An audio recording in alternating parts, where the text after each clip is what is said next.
এইমাত্র সকাল 7টার সময় রোড অ্যাক্সিডেন্ট। তো ঢাকা থেকে ছেড়ে পথে গাড়ি এইমাত্র অ্যাক্সিডেন্ট হয়েছে।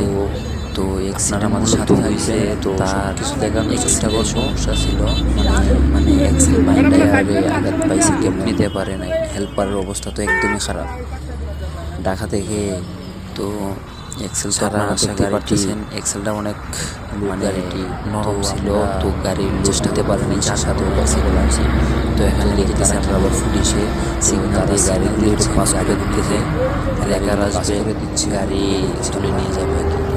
তো আমরা চেষ্টা করবো জনপ্রতির সাথে কথা দেখার জন্য। তো হেল্পারের অবস্থা অনেক খারাপ। এই ছেলে নিয়ে ভালো ভালো ভিডিও পাইলে লাইক, সাবস্ক্রাইব এবং কমেন্ট করেন। তো আশা করি সবাই ভালো আছেন। আসসালামু আলাইকুম, চাই আমরা ভালো থাকবেন।